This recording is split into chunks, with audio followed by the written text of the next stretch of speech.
listening to Everyday Engineering, the City of Madison's engineering podcast where we talk about infrastructure.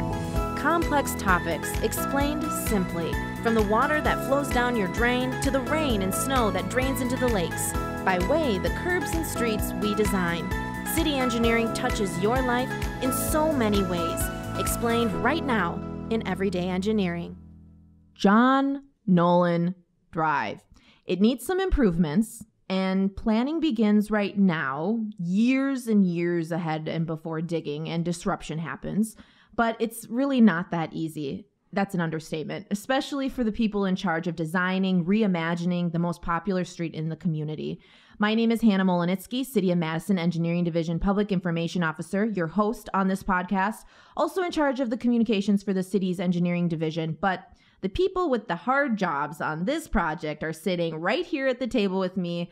Thank you both for joining us. Principal Engineer for the Streets and Paths Design section of our engineering division, Chris Pedikowski. And then we also have Mike Sturm joining us, a landscape architect here in the city's Park Division. Thank you both for making time for this. Busy time. Thanks for having us. Yeah. Thank you. Yeah, busy time. But it is yet to get busier as the years go on with this project, right? So, Chris, let's start off with you. Share what your role is specifically here on the John Nolan Drive reconstruction project.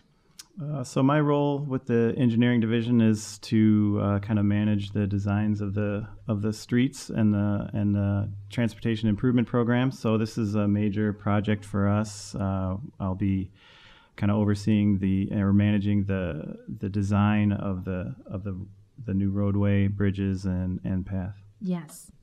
Just that, right? Just everything. Yeah, that sounds like a nice big bite. And then Mike, you're here because John Nolan Drive impacts a lot of other projects, and the coordination between the two and all the projects involves a lot. So that's kind of where you come into play here, and you're working on the Lake Monona Waterfront project, which spans from Law Park, Olin Park, and involves JND. So can you kind of share your role and more about your project and how it intersects with this project? Yep, certainly, Hannah. So I'm the project manager of the Lake Monona Waterfront Planning Initiative. So this is a master plan initiative for Law Park, as you mentioned, the John Nolan Drive Causeway, and the northern portion of Olin Park. The planning scope also includes the airspace over John Nolan Drive, and the city has an access easement between two existing private developments to East Wilson Street. That's up higher up on the isthmus itself. Mm-hmm. So the project originally started out as being primarily focused on Law Park itself, but in 2019, with the decision from city engineering to reconstruct the bridges in John Nolan Drive, we recognized that there was an opportunity here to kind of take a look at the Lake Monona waterfront holistically, essentially spanning the length of Machinery Row all the way out to Olin Park itself. So that's when the project area was expanded, and now we have an opportunity, and it's really almost a generational opportunity to really imagine what's possible for the length of the Lake Monona waterfront. I think that everybody, as we're in this early phase of all of these projects, it just seems like, yes, there's that word opportunity keeps popping up, and imagining. And I think that, as we're listening to this podcast and maybe what anyone outside of the city bubble or, local government bubble working for the city, they may think that, okay, is this going to be something that we can be creative with? And the answer is yes, because there isn't a lot of space. We do need to be creative from a design perspective, and we also are trying to kind of go there and see what we can do. So local government isn't always so stuffy, structure like that. I know, as you should see the looks I'm getting right now. They're like, all right, Hannah, let's move on. Okay, so we'll talk more about, Mike, your project in just a moment here. But so John Nolan Drive needs improvements. So we should talk about, why are we doing this project? It needs improvements. Bridges were built in the 60s and 70s.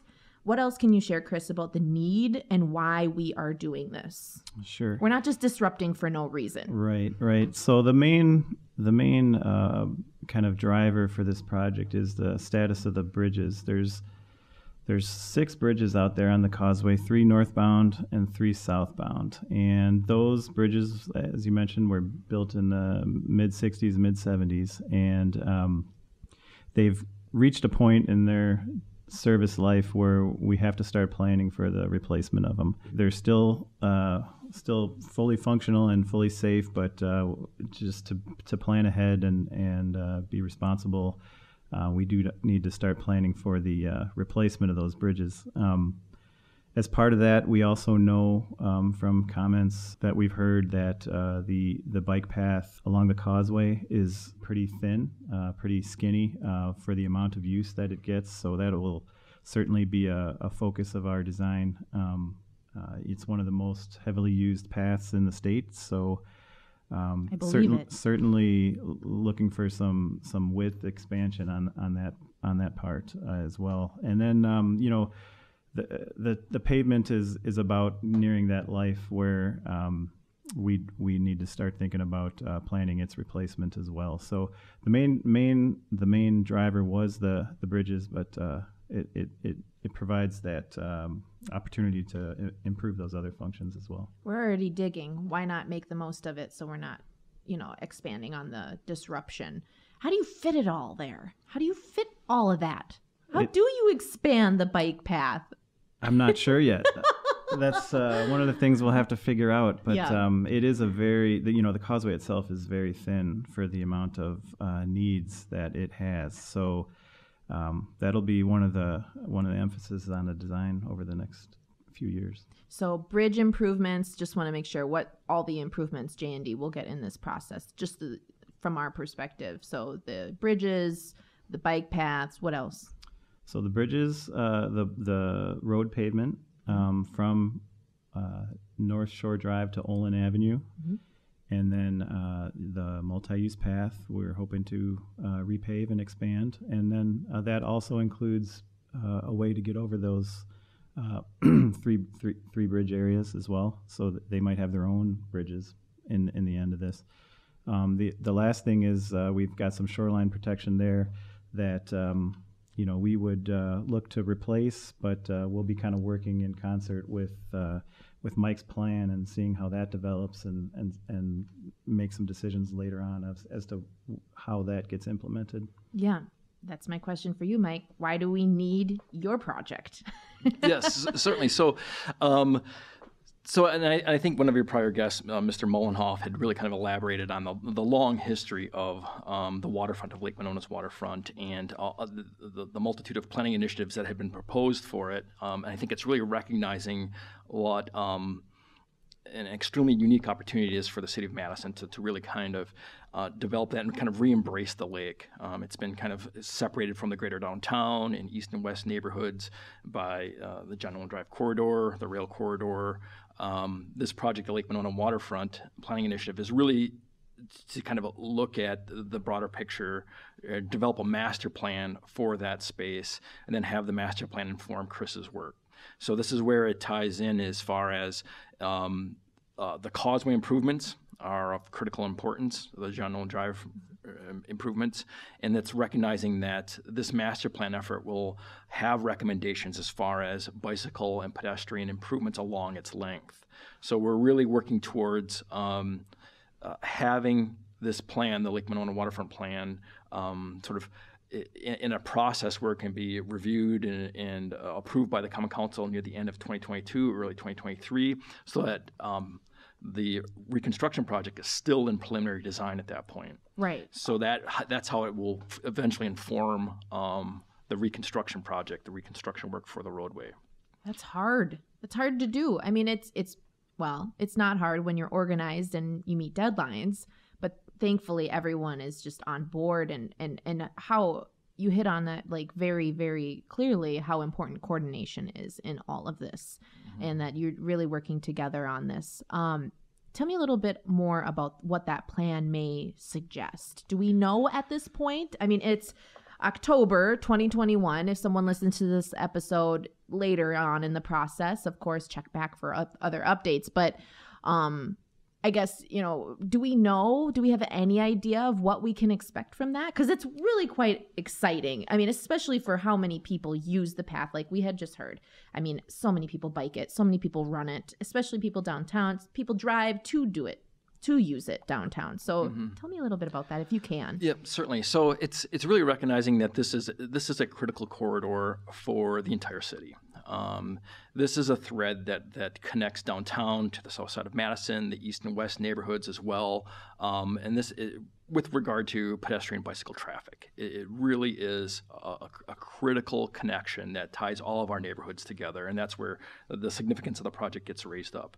I think as far as potential improvements, so we've started to set the stage a little bit. We've done some initial community engagement in 2019 and into 2020 as far as reaching out and holding community workshops, doing intercept interviews as far as people actually using the space. Sure. We had an online survey. So we've sort of gathered all this community input without making any particular recommendations, right? It's first where it was really just to go out there and gather ideas and gather concerns and identify priorities for the space. So that was all combined in what we're referring to as a preliminary report. So we've got that completed, and that's been made available on the project website, and that will inform the design process for the Lake Monona waterfront corridor.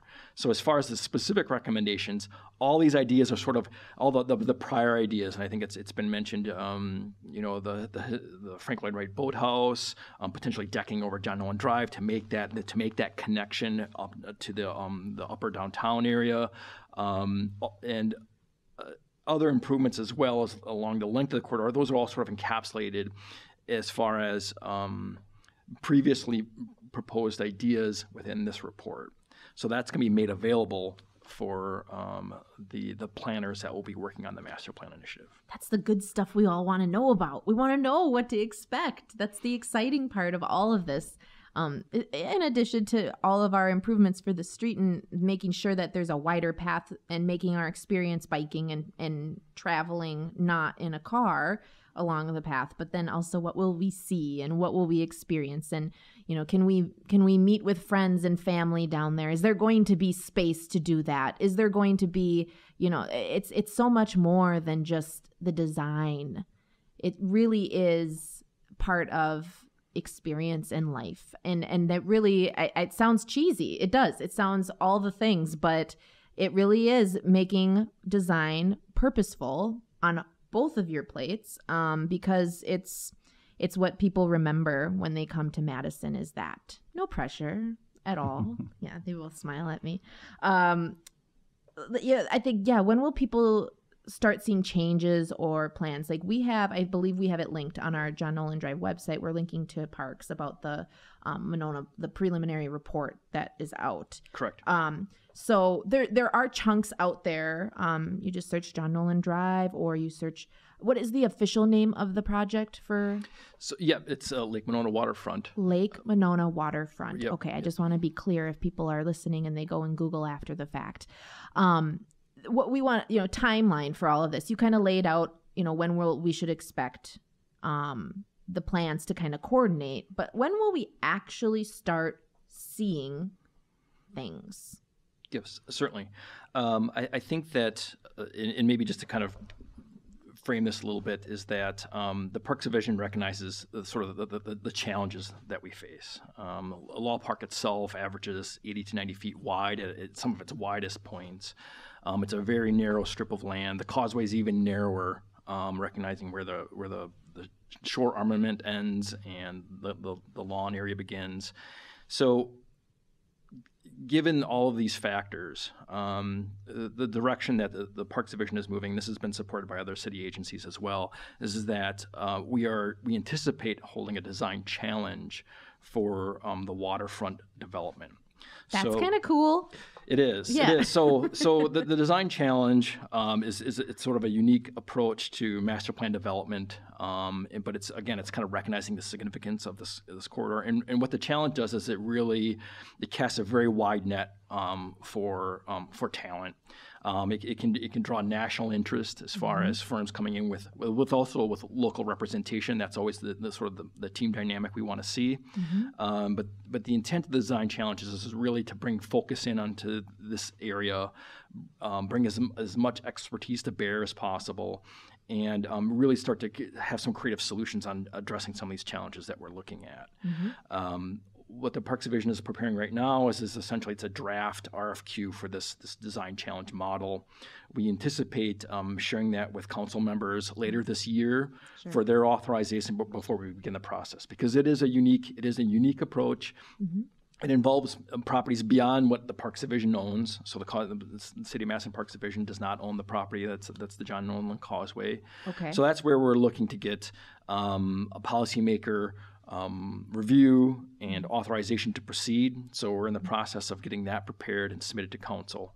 And then ultimately the design challenge would, if assuming all these factors kind of work out, that the design challenge would occur in 2022. And that plans would be made available for public review, comment, potentially maybe a traveling display within the city, depending on where we are with the COVID restrictions, in late 2022. Okay. So that's really quite exciting. It's a different approach, obviously unique to how we're getting in the process some ideas. And of course, there will be outreach and public information shared when that launches. So you look to Parks for that. And we will definitely be watching that, of course, Chris, because, of course, like Mike had mentioned, the timeline on all of this has to coincide. Everything's got to line up. And our timeline, preliminary design, 2021 to 2023, final design 2024 to 2025, and then construction, if all goes as planned, 2026, 2027. That seems so far away, but yes. it moves quickly, doesn't it? That's why does it take that long? It does go quick. There's a lot of steps in the process. We applied for federal funds to assist with the construction, so that comes with a lot of reporting and environmental documents and a number of different steps to figure out. So it really does take quite a while, and then to add the public engagement process that we feel is important and the right thing to do for a project this big. It really does take a lot of time to kind of pull all that together. So it seems like it's far off, but we'll be busy this whole time, kind of working through the design process. Yeah, and when I wrote that, I thought when I was getting ready for this interview, it does sound quite elementary. Why does it take so long? But it really, it will go fast for us at the city. But again, when people start seeing some changes, it definitely helps reimagine when, the design challenge is coming soon, that sort of thing. But yeah, we're all working toward that. And that is why it takes a long time. Public engagement, we throw this around. It's a word that's thrown around all the time in these projects, and not just thrown around. It's definitely part of our process. Like, it is cemented in what we do. We need to make sure we're listening, not only just asking, but listening and acting on the engagement. There's a difference. And I think that at the city, and I can speak from engineering's perspective, particularly, is we're really trying to listen and then act on on the feedback that we're getting.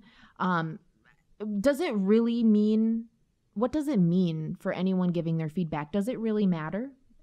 Again, a softball question, but seriously, does it really impact what we do? Certainly, it definitely impacts. Ultimately, we're designing this facility for these users, so we want to see what they what they want to see in the design. We want to build that. So, we have a number of standards that we have to follow, of course, and those, we can't always fit everybody's, desires into the project, but we do make it a focus to try to implement, especially if you're getting a lot of trends and comments from different folks, that we need to focus on a certain area and try to improve that. That's what we'll be working on. Yeah, we review it. We talk about it. I'm in those meetings. You're in those meetings. We talk about it. What about for parks? I completely agree with Chris. It is central to our work, and I think, and maybe if I can just build upon what Chris's comments, I think one of the key perspectives here is that when we receive input, sometimes it sheds light on aspects of the projects, on the project that we weren't fully aware of, right? Potential impacts, and I think that's often where it really makes a significant difference in the final outcome. Is sometimes we're all professionals. We all strive to continue to improve our craft.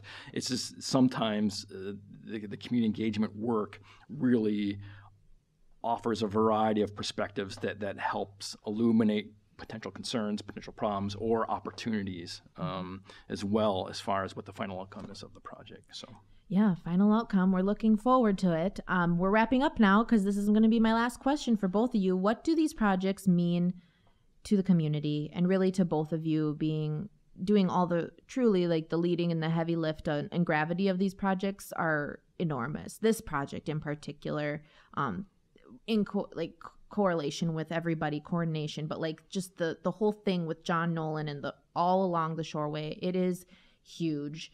They don't come around very often, projects like these. They're part of the city's history and legacy. So can you share what it means to you about what this work truly means? We're going deep on the last question. I think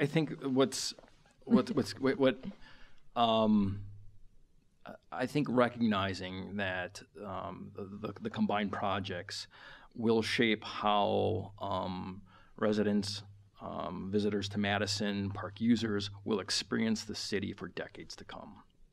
I think that this is really a very unique opportunity, and it has a broad enough scope to really sort of be impactful to how people experience Madison. And we have such a tremendous city with its siting on the isthmus and the access to the lakefront.